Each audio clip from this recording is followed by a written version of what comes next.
और पता वही बादशाह पता क्या कहता है, शद्रक मेशक अबेदनगो का परमेश्वर ही जीवित परमेश्वर है। सब कहे दो रास्ते हैं इस दुनिया में, एक है सकरा रास्ता, एक है बड़ा खुला डुला रास्ता। बढ़ना हर कोई चाहता है, लेकिन हर कोई चैलेंज का सामना नहीं करना चाहता। सवाल यह है, क्या हम परमेश्वर के दायरे में रहकर दौड़ते हैं या नहीं दौड़ते? यशाया 9:7 क्या लिखा है यहां पर? उसकी प्रभुता यानी कि उसकी बादशाहत, यानी कि उसका अधिकार, यानी कि उसकी अथॉरिटी सर्वदा बढ़ती रहेगी। किसके बारे में लिखा है? किसके बारे में लिखा है? किसके बारे में लिखा है? प्रभु यीशु के बारे में। किसके बारे में लिखा है? क्या लिखा है यहां पर? यह भविष्यवाणी थी जो कि प्रभु यीशु मसीह के शरीर में आने से 700 साल पहले यशाया के द्वारा बोली गई थी। लेकिन परमेश्वर की एक खासियत है, परमेश्वर कुछ भी करने से पहले ना बताते हैं। आमीन। कुछ भी अगर दुनिया में हुआ पहले बोला गया। तो अगर परमेश्वर को दुनिया भी बनानी थी पहले बोलना पड़ा। आकाश बनाना था बोलना पड़ा, आकाश हो, प्रोफेसी थी, भविष्यवाणी थी। पृथ्वी बनानी थी बोलना पड़ा। मनुष्य को दुनिया में कई गुना बढ़ाना था, क्या करना पड़ा? बोलना पड़ा। अब्राहम को बढ़ाना था, क्या करना पड़ा? परमेश्वर को कौमों का पिता ठहराने के लिए क्या करना पड़ा? पता कब बोला उसको कौमों का पिता? जब उसकी कोई संतान ही नहीं थी। सो परमेश्वर कुछ भी करने से पहले बोलते हैं। बाइबल में बहुत सारी ऐसी घटनाएं घटी, चाहे दानियल की किताब में देखो, बहुत सारी जगह देखते हैं, दाऊद की जिंदगी में देखो, कईयों की जिंदगी में देखो, वो बातें पहले बोली गई परमेश्वर के द्वारा, भविष्यवक्ताओं के द्वारा दर्ज की गई और बाद में वो घटनाएं घटी। प्रभु यीशु मसीह के बारे में यशाया की किताब जब आप पढ़ोगे, उनके क्रूस पर जाने के बारे में, उनके हमारे गुनाहों के लिए मरने के बारे में, उनके दुख उठाने के बारे में, उनके ठुकराए जाने के बारे में यशाया की किताब और भी कई जगह, भजन संहिता में और कई जगह पहले ही भविष्यवाणी कर दिया गया था, पहले ही सब कुछ बोल दिया गया था। यानी कि इस पृथ्वी पर जो कुछ भी परमेश्वर ने करना है, किसने करना है? वो पहले ही दर्ज है। हमने उसमें कितना हिस्सा निभाना है ये हमारे ऊपर है। जो परमेश्वर ने करना है वो दर्ज है। अब ये मत सोचना हो अच्छा इसका मतलब है उसकी मर्जी के बिना पत्ता भी नहीं हिलता। नहीं नहीं, वो सबसे बड़ा झूठ है। जो परमेश्वर ने करना है वो दर्ज है। जो हमने करना है वो हमें निर्णय लेना होगा। प्रभु की जो हमारे लिए योजना है उसके साथ हमें सहमत होना पड़ेगा। तो जो कुछ भी परमेश्वर करते हैं पहले बोल देते हैं ताकि कोई अंधेरे में ना रहे। आकाश और पृथ्वी के बारे में पहले बोला, संसार बनाने के बारे में पहले बोला, दाऊद को उठाने के बारे में पहले बोला, दाऊद की गद्दी हमेशा के लिए बनी रहेगी पहले बोला, दाऊद परमेश्वर का भवन बनाना चाहता था। परमेश्वर ने दाऊद से कहा तेरे हाथों पर खून लगा है, तू मेरा भवन नहीं बनाएगा, तेरा बेटा तेरा भवन बनाए, मेरा भवन बनाएगा। सो उसके बेटे ने भवन बनाया, पहले ही बोल दिया। क्या किया परमेश्वर ने? पहले ही बोल दिया। तो जो परमेश्वर ने करना है वो करना है। अब हमारे ऊपर है कि हम परमेश्वर जो करने जा रहे हैं उसमें आकर उनके साथ सहमत हमें होना है या नहीं होना, हमें उसका हिस्सा बनना है या नहीं बनना, ये हमारे ऊपर है। हमें उनकी मर्जी के बाहर जीना है या उनकी इच्छा के अंदर जीना है, ये फैसला हमें सही वाला लेना पड़ेगा। परमेश्वर ने अपने वचनों में कहा, मैंने जीवन और मृत्यु, श्राप और आशीष को तुम्हारे सामने रख दिया है, तुम चुन लो तुम्हें क्या चुनना है। लेकिन अगर तुम मेरी मर्जी जानना चाहो, प्रभु पता आगे क्या कहते हैं, तुम जिंदगी को चुनना, तुम आशीष को चुनना। सब कहे दो रास्ते हैं इस दुनिया में, एक है सकरा रास्ता, एक है बड़ा खुला डुल्ला रास्ता। और बाइबल में लिखा है जो चौड़ा रास्ता है ना, वो नाश की ओर लेकर जाता है और बहुत सारे उस रास्ते पर जाएंगे, लेकिन आपको सकरे रास्ते पर चलना है। मालूम है जब एक दौड़ाक दौड़ता है, आपने देखा है कभी टीवी में लाइंस ड्रॉ होती है ना, लाइनें लगी होती हैं, खासकर जो पहला सर्कल होता है ना, तो क्या होता है कि लाइन ड्रॉ की होती है, या 100 मीटर है या 200 मीटर है, तो उनको क्या करना होता है, लाइन के अंदर दौड़ना होता है। वो अपनी लाइन को छोड़ के दूसरी लाइन में नहीं जा सकते। वो ये नहीं कह सकते चल थोड़ा इधर दौड़ लिया, थोड़ा इधर दौड़ लिया, नहीं नहीं, ऐसे नहीं चलेगा। उनको उस लाइन में रहकर दौड़ना पड़ता है। परमेश्वर ने हम सब के लिए एक लाइन ड्रॉ की हुई है, क्योंकि हमें नहीं मालूम किस दिशा में जाना है, तो परमेश्वर ने कहा कोई बात नहीं, तुम अपनी समझ का सहारा ना लेना, ये लो मैंने तुम्हारे लिए लाइन ड्रॉ कर लिया है, तुम बस इसके अंदर रहना, ना इससे दाएं जाना ना इससे बाएं जाना। अगर तुम इसके अंदर रहकर दौड़ोगे, तुम दौड़ पूरी करोगे और तुम इनाम जीत लोगे।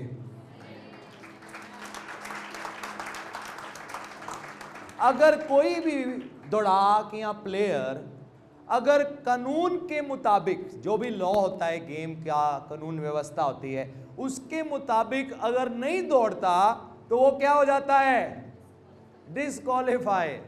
हो सकता है वो अपनी दौड़ पूरी कर ले और कहे हाँ हाँ देखो मैं जीत गया, वहां बोर्ड पे लिखा आएगा डिस्क्वालीफाई, क्योंकि तुम उस तरीके से नहीं दौड़े जैसे तुम्हें दौड़ना चाहिए था। सवाल यह नहीं है कि हम कलीसिया में हर संडे आते हैं या नहीं आते, सवाल यह है क्या हम परमेश्वर के दायरे में रहकर दौड़ते हैं या नहीं दौड़ते, उसके ठहराए हुए दायरे के अंदर अपनी जिंदगी जीते हैं या नहीं जीते, ये अहम है। आमीन। तो उसके अंदर रहकर जियो। मुझे मालूम है हमें दुनिया में जाना पड़ता है, दुनिया में जाओ, लेकिन उनके कामों में मत पड़ो। डर किसी का ना रखो, डर किसी का, दानियल ने किसी का डर नहीं रखा। जो उसने प्रेयर के लिए जाना था वो गया, चाहे बादशाह ने बोल दिया जो कोई प्रेयर करेगा क्या होगा उसका, शेरों की गुफा में डाल दिया जाएगा, शेर खाएंगे उसको। दानियल को इससे कोई फर्क नहीं पड़ा, उसके अंदर कमिटमेंट थी। क्या थी, इसे कहते कमिटमेंट। कमिटेड था वो कि जो मुझे करना है मुझे करना है, और जो सही है वही मुझे करना है, चाहे मुझे तुम शेरों की गुफा में भी क्यों ना डाल दो। मेरा परमेश्वर सामर्थी है, वो मुझे बचाने की शक्ति रखता है। दानियल की ना एक जिंदगी बड़ी खास है कई चीजों में। मैंने देखा दानियल का प्रभाव उसके साथियों के ऊपर भी था, शद्रक मेशक और अबेदनगो। पहले हम दानियल की किताब पहले अध्याय में देखते हैं कि कैसे राजा का भोजन खाने से उन्होंने मना कर दिया। उन्होंने कहा ना ना राजा, तेरे वाला भोजन नहीं हमने खाना, हमने वो भोजन खाना है जो हमारे लिए परमेश्वर ने ठहराया है। तो जो खोजा था ना, वो कहता था क्यों मुझे मरवाओगे। बाद में राजा कहेगा कि भाई तुम्हारे हवाले इन लोगों को किया, ये तो बड़ा चेहरा उतर गया, ये तो कमजोर पड़ गए हैं। उन्हें कहा नहीं, हमें तो वो दे जो हम कहते हैं, तुम देखना परमेश्वर क्या करेंगे। तो जब उन्हें खिलाया कुछ दिन, तो देखा वो पहले से दूसरों से बेहतर तंदुरुस्त थे। फिर उसके बाद हम देखते हैं एक दिन राजा को एक ख्वाब आया, और राजा ने किसी को बताया नहीं उसे क्या सपना आया। उसके पास बड़े ज्योतिषी थे, तांत्रिक थे, हर तरह के लोग थे। तो राजा ने कहा मैं अपना सपना नहीं बताऊंगा, तुम लोग खुद बताओ। तुम कहते हो ना तुम तांत्रिक हो, ज्योतिषी हो, ये हो वो, तुम बताओ मुझे क्या सपना आया। तो पता है तांत्रिक ज्योतिषी लोग क्या कहते, भाई ये तो बड़ा मुश्किल है, ये तो सिर्फ देवता ही कोई बता सकता है। तो राजा ने हुक्म पास कर दिया, इन सबको मार दो। बात दानियल के पास पहुंची, उसने कहा भाई राजा को मेरा संदेश पहुंचाओ, मुझे उससे मिलना है। राजा से मिलने क्या कहता, राजा थोड़ा समय दो हमें, मेरा परमेश्वर तुम्हारा ख्वाब भी बताएगा और उसका मतलब भी बताएगा। दानियल ने शद्रक, मेशक, अबेदनगो को साथ में लिया, प्रेयर किया, परमेश्वर ने अर्थ बताया और वो बादशाह के पास गया। उसने उसका ख्वाब भी उसको बताया कि बादशाह तुझे ये वाला ख्वाब आया था और इसका मतलब ये था, नहीं तो ये मारे जाते, सब लोग, ये भी मारे जाते, बाकी भी मारे जाते। देखो दानियल ने, देखो उसके कारण वो तांत्रिक और ज्योतिषी और काला टूना, जादू टूना, जो कुछ भी करने वाले बेचारे, उन पर भी रहम हो गया नहीं तो वो सारे मारे जाते।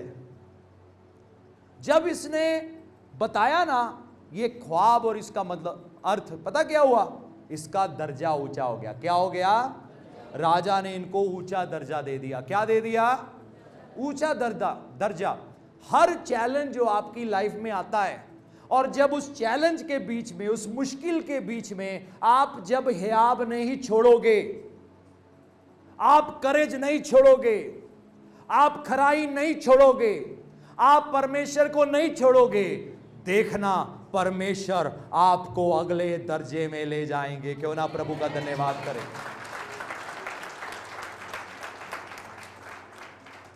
दाऊद को भी गुलायत का चैलेंज लेना पड़ा।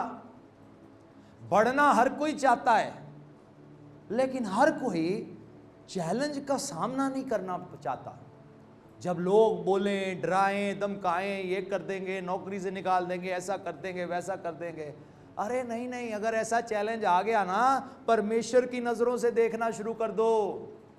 प्रभु पक्का ये मुसीबत के आगे मेरे लिए एक आशीष है।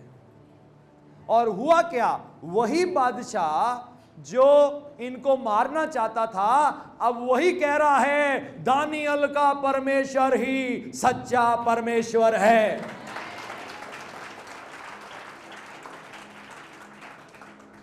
अब जब शेरों की गुफा में भेजने का हुक्म हुआ, उसने, दानियल ने जो करना था। वो कहता है, कई बार हम बड़ी चिंता करते हैं ना कई चीज़ों की, कई बार कपड़े लीड़े पांडे, एतवार का दिन ही है, यही है वो है। अरे वो ज़रूरी है कि आपके लिए परमेश्वर ज़रूरी है। नहीं धुलेंगे तो नहीं धुलेंगे, 20 कपड़े और खरीद लो। आप समझ रहे हो मेरी बात को, 20 कपड़े और ले लो, अंग्रेजों की तरह बन जाओ, पहना फेंका, पहना फेंका। डिस्पोजेबल प्लेटें ले लो, जो कुछ भी कर सकते हो अपनी जिंदगी में दाएं बाएं करो, लेकिन जो प्रभु ने समय ठहराया है उसको मिस मत करना। आमीन। उसी में आपकी उन्नति है। अब जब मान लो कोई स्कूल में पढ़ता है, टेस्ट होते कि नहीं होते, एग्जाम होता है ना, अगली क्लास में ऐसे पहुंच जाते हैं। मान लो बच्चा कहे नहीं जी मैंने जाना ही नहीं, बड़ा मुश्किल टेस्ट है, तो बैठा रहेगा उसी क्लास में 1 साल 2 साल 5 साल। मुझे याद है जब मैंने एडमिशन लिया हिंदू कॉलेज अमृतसर में, तो वहाँ पर कुछ लड़ाई झगड़े वाले लड़के भी थे। तो उनमें से एक लड़का था, मेरे ख्याल से उसका नाम था कालिया। तो मैंने उसका नाम बड़ा सुना था। तो एक दिन मैं कैंटीन में गया तो मेरा दोस्त कहता ये है कालिया। मैं कहा ये कालिया है, ये तो अंकल जी हैं। मैंने कहा कौन सी क्लास में है ये अभी भी फर्स्ट ईयर में है।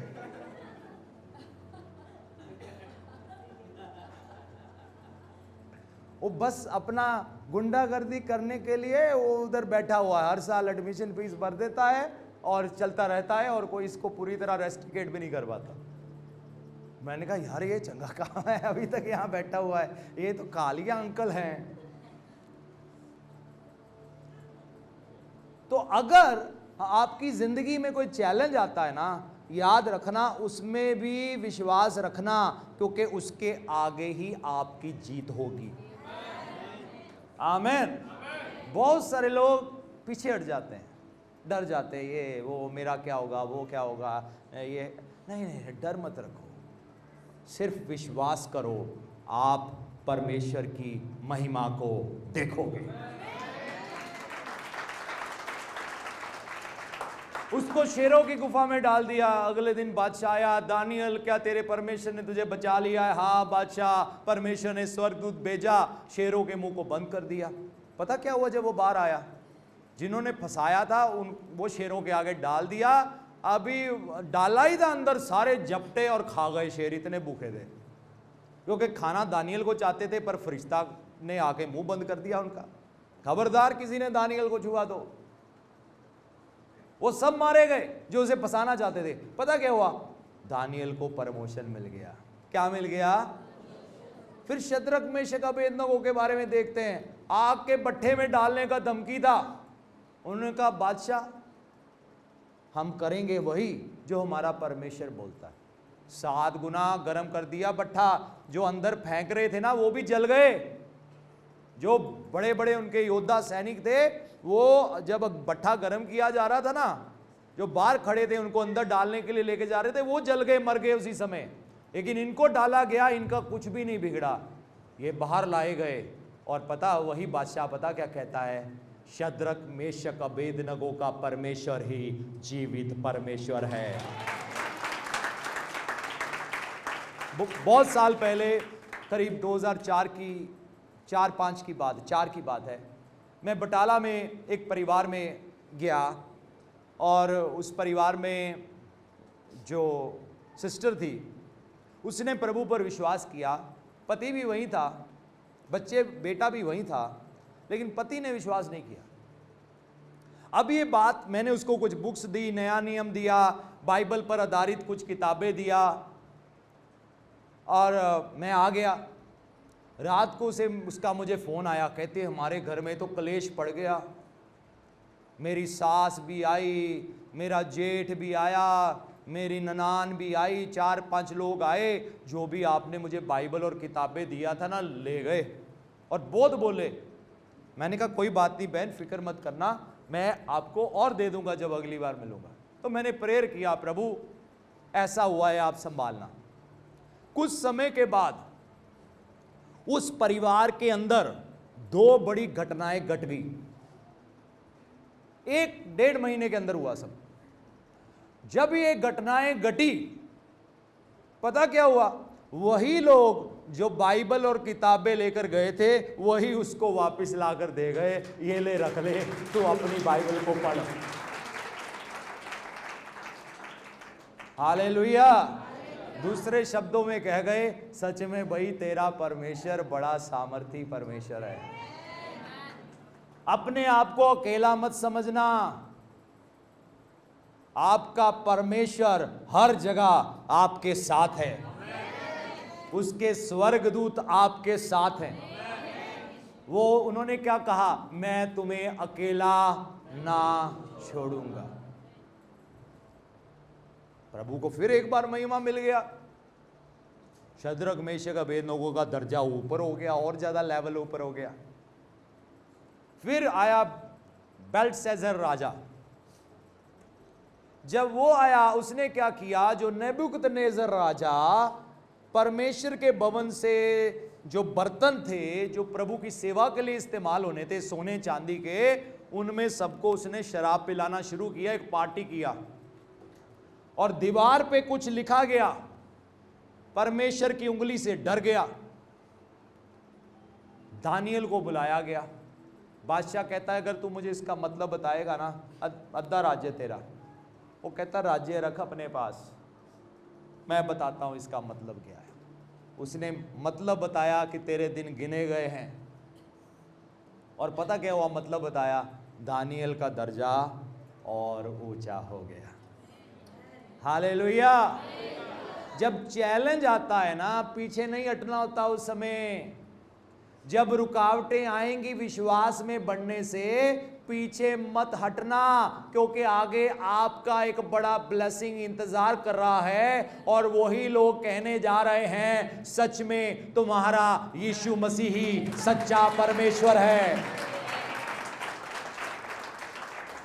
हालेलुया।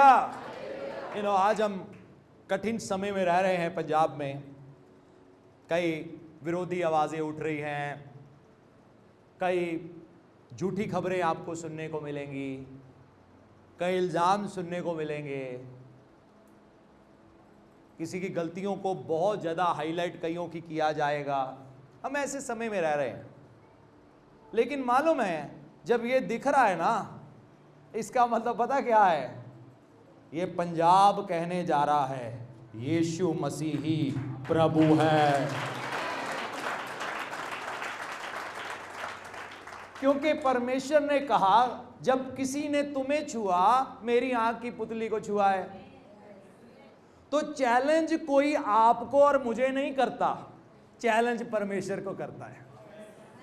आपको और मुझे सिर्फ प्रार्थना करना है। क्या करना है? प्रेम करना है, प्रार्थना करना है, ब्लेस करना है, अच्छा बोलना है, अच्छा सोचना है सबके लिए। वो हमारा काम है। अपनी महिमा को जाहिर करना बादशाह का काम है। हालेलुया। वो करेगा। कुछ चीजों में हम करेंगे, कुछ चीजों में वो कहेंगे तुम अब साइड पे हट जाओ, अब देखो मैं क्या करता हूं। और परमेश्वर ने ये इतिहास रहा है, जब कभी भी परमेश्वर के नाम को किसी ने चैलेंज किया, वो जमीन पे गिर गया।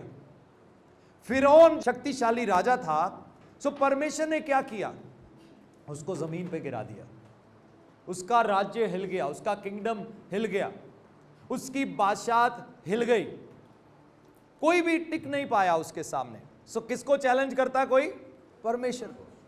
आपको नहीं कोई चैलेंज करता। आप बस दृढ़ रहो, विश्वास में मजबूत रहो, जो आपको करना है करते जाओ, प्रभु की महिमा को देखोगे। मालूम है हम सामर्थी कैसे बनते हैं? वचन सुनने से, प्रार्थना करने से, और एक और बड़ा शक्तिशाली वेपन परमेश्वर ने हमें दिया। पता क्या है? अनन्य भाषा। बाइबल में लिखा है, जो अन्य भाषा में प्रार्थना करता है, वो अपनी उन्नति करता है, उसके जीवन में आत्मिक उन्नति होता है। तो क्या हुआ? परमेश्वर को महिमा मिला। क्या मिला? परमेश्वर को एक बार फिर से महिमा मिला। तो इनकी जिंदगियों से कोई भी व्यक्ति जो मुश्किलों में, मुसीबत में साहस नहीं छोड़ा, उसने परमेश्वर के नाम को महिमा ही दिया है अपने जीवन से। जैसे मैंने बड़ी बार कहा, आपकी जिंदगी की मुश्किलें परमेश्वर के लिए मौका है एक बड़ा चमत्कार करने के लिए। कई बार कुछ चीजें, कई बार मुश्किल आती है ना, इतनी होती है, प्रभु ये इतनी की मुश्किल हटा दो, नहीं हटाते। अब इतनी हो गई, प्रभु हटा दो, नहीं हटी। अब इतनी होगी, प्रभु अब क्या करे? अब तो कोई मनुष्य भी मदद नहीं कर सकता। हाँ, बस मुझे यही इंतजार था कि जहां कोई मनुष्य भी ना कर पाए, वहां मैं करके दिखाऊंगा। हालेलुया। हाँ, कई बार प्रभु कोई चीज को बड़ी होने देते, क्योंकि वो एक मिरेकल करके दिखाने लगे, एक चमत्कार करने लगे। मालूम है, एक अंधा था, प्रभु के चेलों ने पूछा, ये जो जन्म से अंधा है, ये अंधा क्यों है? क्या इसने पाप किया या इसके बाप दादाओं ने पाप किया? प्रभु कहते इस बात को छोड़ दो, ये इसलिए हुआ कि प्रभु की महिमा जाहिर हो। कोई कल को आपको कहे ना, भैन जी तुसी तो प्रभु ਨੂੰ मानते सीगे, मुश्किल क्यों आई? जब हमारा 2018-19 में एक्सीडेंट हुआ, तो बड़े बेटे की गर्दन टूट गई, तो जो मुंह बड़ी देर से बंद थे ना, वो दोबारा खुल गए। हाँ, अब क्या हुआ? आप तो प्रभु की सेवा करते हो, आप तो लोगों को परमेश्वर के बारे में बताते हो, आपके साथ ये क्यों हुआ? मैंने मुंह बंद रखा, मैंने कोई जवाब नहीं दिया। मैंने कहा बोल लो जितना बोलना है, तुम्हारा समय है बोलने का, अब तुम बोलो। जब परमेश्वर का समय आएगा ना, जब वो बोलेगा, सबकी बोलती बंद कर देगा। मैंने किसी को कोई जवाब नहीं दिया। मैं शांत हो गया और जान गया वो परमेश्वर है। मैंने उसके वायदों को थाम के रखा। 18-19 महीने निकलने के बाद जब मेडिकल साइंस की ताकत से बाहर था, मेडिकली बाहर था, 6 महीने क्या, अब तो 19 महीने हो गए थे, जब सब चीज़ों से बाहर था, और जब मेरे विश्वास ने भी घुटने टेकने शुरू कर दिए, मैंने कहा प्रभु अब उसने आगे पढ़ना है, कुछ नहीं हो सकता, अब लगता है उसकी बड़ी सर्जरी करानी पड़ेगी, जिसका लाइफ टाइम कॉम्प्लिकेशन था। बेटे ने जाना था, मैं और पास्टर रितु अमेरिका में थे, तो मैंने फ़ोन किया पीजीआई के डॉक्टर को, एक सीनियर न्यूरो सर्जन था, तो वो बिलीवर था, वो हमें जानता था। तो मैंने उसको फ़ोन किया, मैंने कहा डॉक्टर साहब ऐसा है कि बेटे का आपने रिपोर्ट देखा था, तो अब उसने आगे बढ़ना है, हम सोच रहे हैं उसकी सर्जरी करा दें, तो मैं वापस आ रहा हूँ, मैंने डेट चेंज कर लिया है।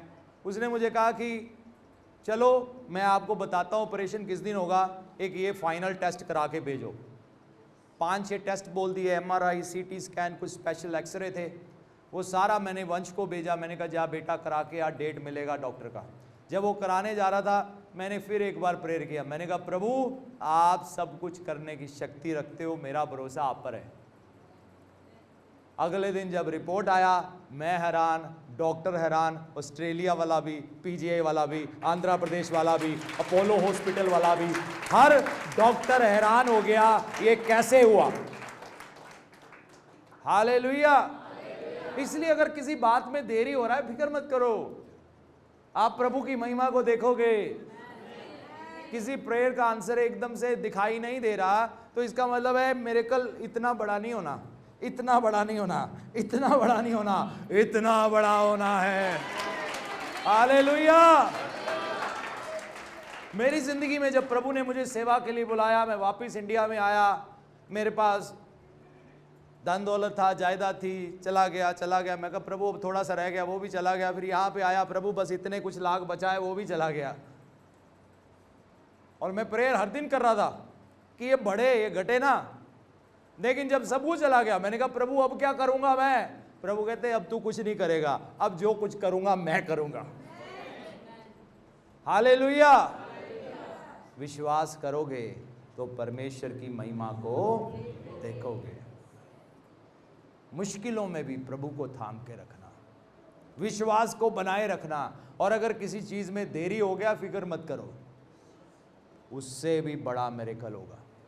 यूसुफ की जिंदगी में कितना देरी हुआ ना, ख्वाब देखा ना, प्रभु ऊंचा उठाएंगे, वो तो अगले दिन तैयारी करके बैठा था, भाइयों को बता रहा बस बस कर लो तैयारी, हुन मेरे झंडे ऊंचे ही ने। कितने साल लग गए ना, लेकिन वो जो साल लगे ना वो बेकार नहीं गए, क्योंकि उसने उन सालों में विश्वास नहीं छोड़ा। एक ही दिन लगा, परमेश्वर ने सब कुछ उसकी जिंदगी में बदल दिया। हालेलुया। इसलिए आखिर तक विश्वास ना छोड़ना। आपकी ब्लेसिंग के लिए सब कुछ परमेश्वर ने वचन लिखा हुआ है, आपको बढ़ाने के लिए वचन में सब कुछ लिखा हुआ है। जो प्रभु इन आखिरी दिनों में करने जा रहे हैं वो भी लिखा हुआ है। मैं इस पूरी पृथ्वी को अपनी महिमा के ज्ञान से भर दूंगा, परमेश्वर कहते हैं। हम देखेंगे उस आयत को, I will fill this earth with the glory, wisdom of glory of God। प्रभु की महिमा के ज्ञान से ये पूरी पृथ्वी परमेश्वर के वचन में लिखा है। कहां लिखा है? कहां लिखा है? परमेश्वर के वचन में लिखा है। इसका मतलब है इसको कोई रोक ही नहीं सकता। चीज मालूम मायने नहीं रखता कोई कितना ताकतवर है, कितना खूंखार है, कितना पावरफुल है, कौन है कौन नहीं, ये मायने नहीं रखता। ये हमारे हाथ में नहीं है। कोई मुझे आकर बोले रोको, ओ भैया अगर मैं रुक जाऊंगा, लेकिन ये नहीं रुकेगा। हालेलुया। आप रुक जाओगे, लेकिन ये वचन पूरा होने से नहीं रुकेगा। क्या लिखा है हबक्कूक की किताब 2:14 में, जो परमेश्वर ने पहले ही कहा है, पृथ्वी यहोवा की महिमा, सब कहें महिमा। अब महिमा में दो चीजें आती है। पहला पता क्या है? परमेश्वर के सामर्थी काम, और दूसरा है परमेश्वर का स्वभाव, उनका कैरेक्टर, उनकी नेचर। सो बाइबल में ये पहले ही लिखा हुआ है। दो लोगों को हाथ लगाकर कहें, पहले ही लिखा हुआ है। तो हम कुछ नहीं कर सकते भैया इसके बारे में। तुम हमारा मुंह बंद कर दोगे 10 और खुल जाएंगे, 10 बंद कर दोगे 100 खुल जाएंगे। वचन तो पूरा होकर ही रहेगा, क्योंकि बाइबल में लिखा है पृथ्वी और आकाश टल जाएंगे लेकिन ये वचन कभी ना टलेगा। तो क्या लिखा है? पृथ्वी यहोवा की महिमा के ज्ञान से ऐसे भर जाएगी जैसे समुद्र जल से भर जाता है। ताली बजाएंगे, प्रभु का धन्यवाद करेंगे। कितना जल होता है समुद्र में? कितना होता है? बाल्टियों से भर के निकाल सकते हो? इतना जल होता है। किसी ने देखा है समुद्र? किसी ने नहीं देखा?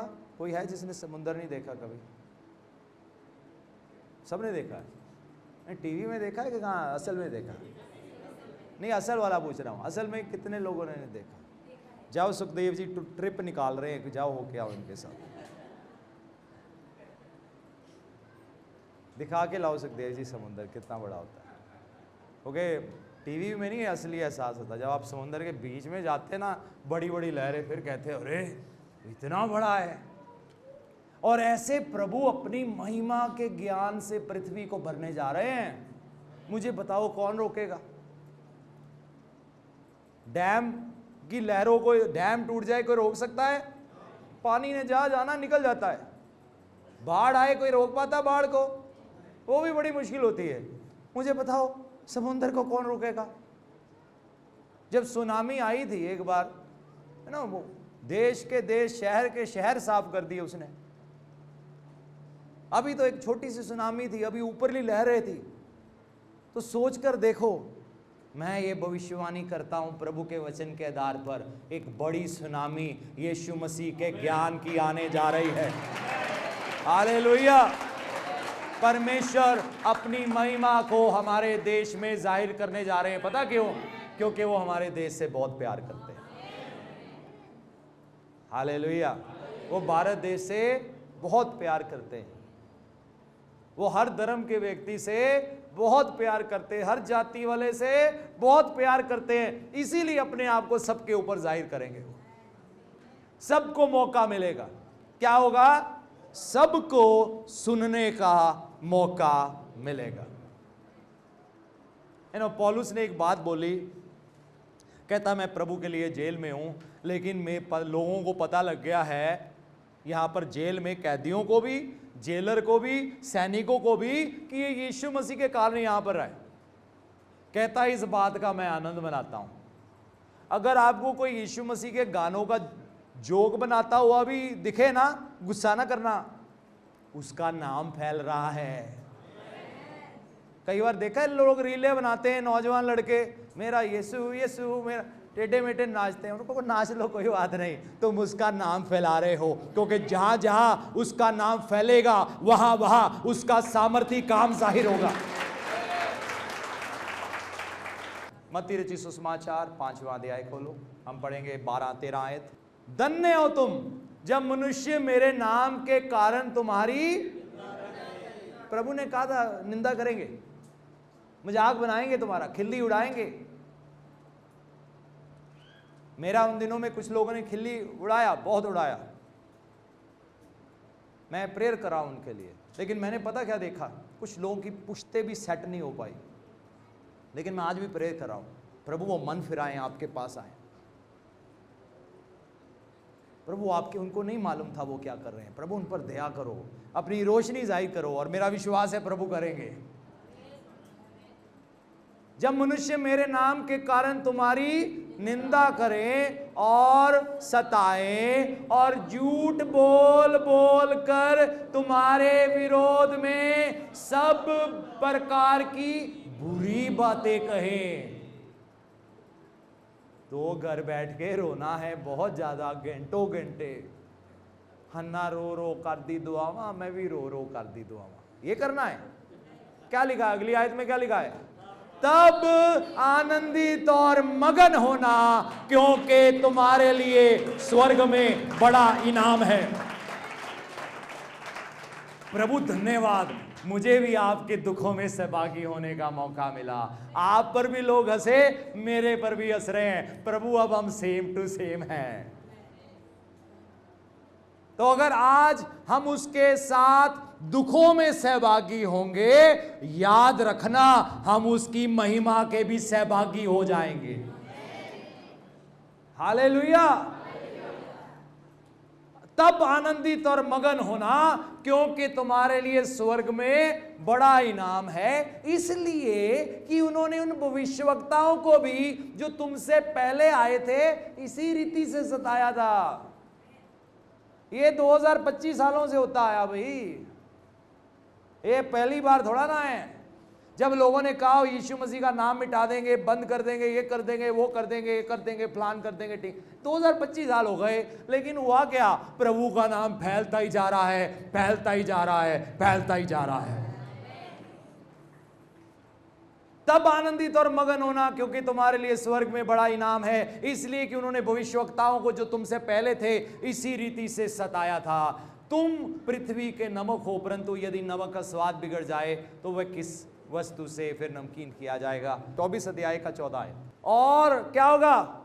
राज्य का ये सुसमाचार सारे जगत में, सब गए सारे जगत में, कहां पर? सारे पठानकोट में, सारे पंजाब में, सारे इंडिया में, सारे जगत में, सब गए सारे जगत में प्रचार किया जाएगा। सब गए लिखा है। क्या किया गया है? आप और मैं कुछ नहीं कर सकते।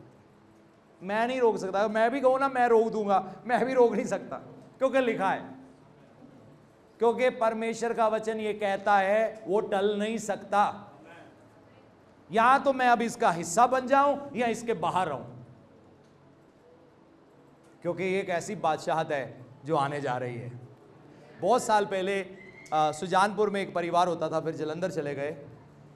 तो उस परिवार में जो बेटा था, तो इलेक्शन चल रहे थे उन दिनों में, इलेक्शन के आसपास की बात है। तो मैंने उसे पूछा कौन सी पार्टी का जोर है आपके इलाके में? कहता इस पार्टी का। कुछ दिनों के बाद फिर दोबारा मैं उनके घर गया, मैंने पूछा क्या जोर चल रहा है? कहता जा तो मैं इस पार्टी की रैली में था, लेकिन मेरे सामने से एक दूसरी पार्टी निकली, उनकी रैली और बड़ी थी। तो मैंने कहा फिर तूने क्या किया? कहता मैंने पार्टी पलट ली। जब इलेक्शन होते हैं बहुत सारे लोग पार्टी पलटते हैं ना। अब मुझे नहीं पता उनको क्या कहें। कोई कहेगा धोखेबाज है, एहसान फरामोश है, कोई कुछ कहेगा, कोई कहेगा बड़े समझदार थे यार, तुम हवा का रुख समझ गए। क्या हुआ? तुम हवा का रुख तुमने देख लिया, हवा किस तरफ बह रही है। तुमने देखा हवा इधर बह रही है तो उसमें कूद गए। कई लोग ऐसे करते हैं ना, और फिर वहां भी कुर्सी कर्सी मिल जाती है, कोई ना कोई काम बन जाते हैं।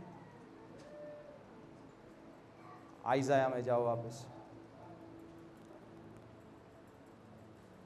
राज्य का ये सुसमाचार सारे जगत में प्रचार किया जाएगा कि सब जातियों पर गवाही हो, तब अंत आ जाएगा। लेकिन वापस जाएंगे यशाया 9वें अध्याय में, आइज़ाया चैप्टर 9 वर्स 7, यशाया 9 का 7। फिर वापस उसी आयत पर आएंगे। क्या लिखा है यहां पर? उसकी प्रभुता सर्वदा बढ़ती। हवा का रुख किधर है? हालेलुया, यीशु मसीह की तरफ है। अब शैतान की ओर से नहीं है, अंधकार का राज्य नहीं रहा, अब ज्योति का राज्य आ गया है। उसकी प्रभुता सर्वदा बढ़ती रहेगी, उसकी शांति का अंत ना होगा। इसलिए वह उसको दाऊद की राजगद्दी पर इस समय से लेकर सर्वदा के लिए, गद्दी पर कितनी देर के लिए? आपने देखा लोगों की दुनिया में गद्दियां होती हैं, बदलती रहती है। एक बंदा आया मर गया, फिर दूसरा आ गया वो मर गया, तीसरा आया मर गया, चौथा आया मर गया, चलता रहता है, चलता रहता है, चलता रहता है, चलता रहता है। और फिर चलता ही रहता है। लेकिन हमारा प्रभु जो है वो तो मुर्दों में से जिंदा हो गया है।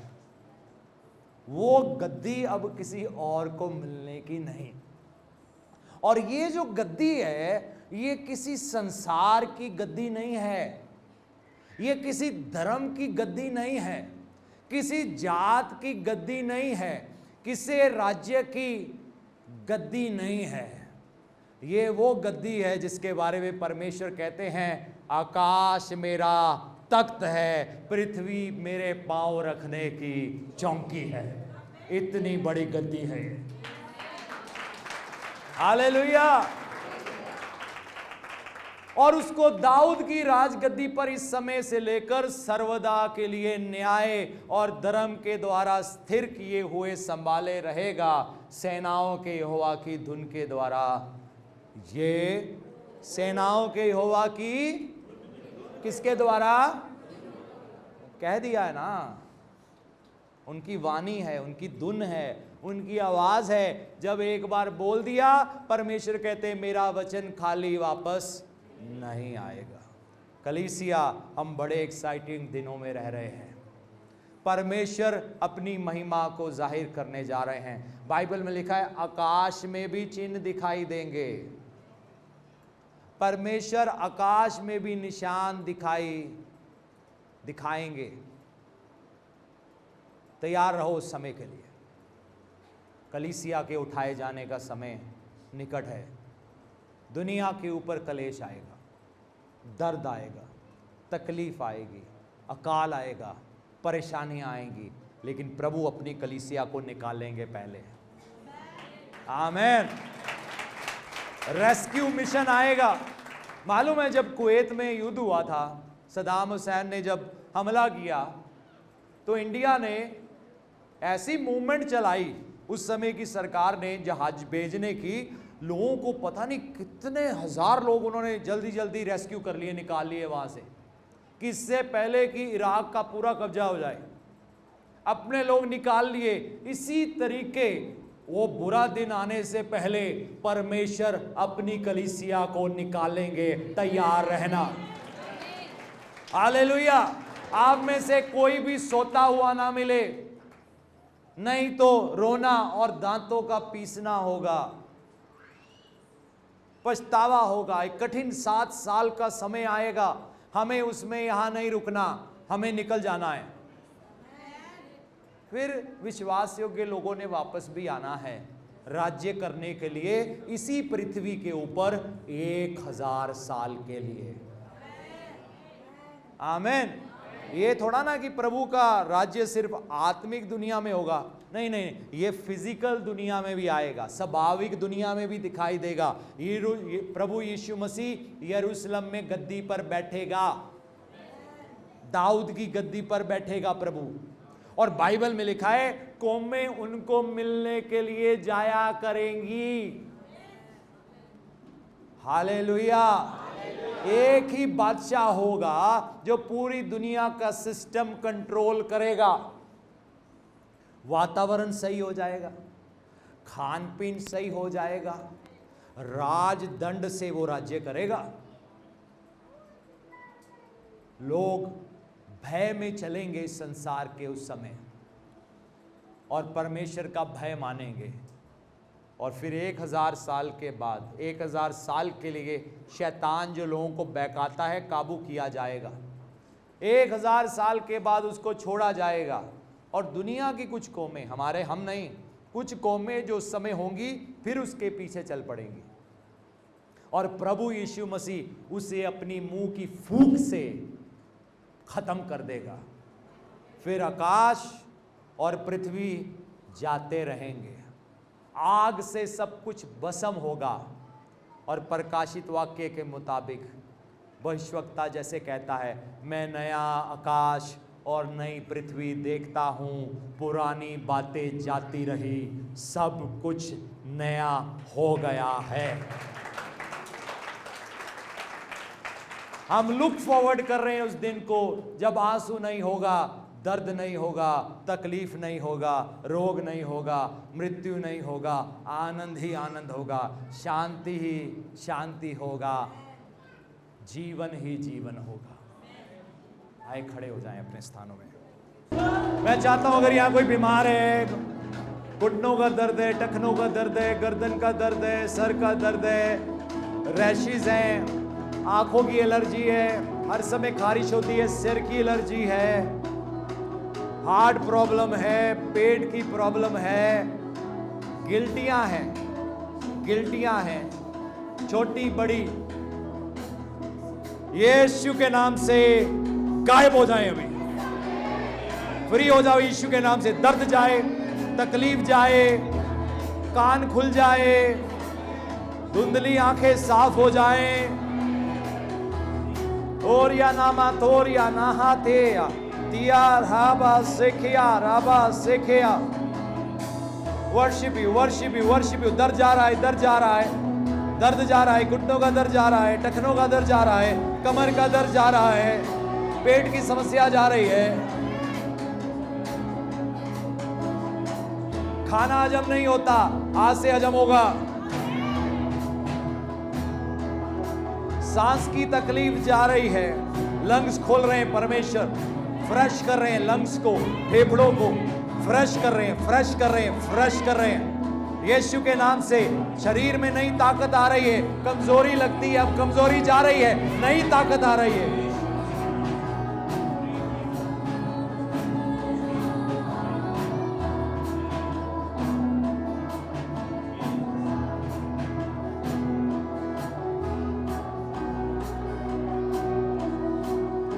मैं चाहता हूं चेक करो अपने शरीर को, जिनको तकलीफ था चेक करो, कई चीजें उसी समय पता लग जाती हैं। चेक करो, अच्छी तरह चेक करो। कई बार अंदर महसूस हो जाता है कुछ हुआ है, जैसे औरत जिसको लहू बहने की बीमारी थी, उसी समय वो अंदर जान गई, मैं ठीक हो गई हूं। कोई है जो हाथ दिखाना चाहता है, जो कहना चाहता है हाँ मुझे फर्क लगा है, मुझे चंगाई मिली है, मैं हाथ देखना चाहता हूँ। कोई है? आप हो, बहुत बढ़िया, आ गया हो। अच्छा, ਤੁਸੀਂ ਕਹਿ ਰਹੇ ਹੋ ਤੁਹਾਡੇ ਸਿਰ 'ਚ ਦਰਦ ਹੋ ਰਿਹਾ ਸੀ ਤੇ ਕੰਨਾਂ 'ਚ ਕੀ ਪ੍ਰੋਬਲਮ? ਉਹ ਕਿਉਂ ਨਹੀਂ ਸੁਣਦਾ ਪਿਆ ਇਹ? पर ਹੁਣ भी प्रार्थना की थी, की होया? हालेलुया, क्यों ना प्रभु के लिए ताली बजाएं। और कोई जल्दी से। मेरे घुटने में दर्द थी, बहुत देर से ऐसे मैं कर रही थी, जैसे प्रार्थना हुई ऐसे मेरा घुटना बिल्कुल ठीक हो गया। कब से दर्द था? बहुत टाइम, 2-3 साल हो गए। 2-3 साल से घुटने में दर्द था, अब क्या है? करो इसको, हिलाओ अच्छी तरह। अब है ही नहीं, दर्द ही नहीं है, दर्द ही नहीं है। हालेलुया, क्यों ना प्रभु की महिमा करे। आमीन। 5 महीने पहले ऑपरेशन हुआ था और उसके बाद दर्द लगातार हो रही थी, लेकिन उनकी होया जो प्रेयर होया, रखो हाथ उत्ते, रखो जोर दी रखो। है कोई दर्द? बिल्कुल भी दर्द नहीं है। हालेलुया, जोर से ताली बजाएंगे प्रभु को।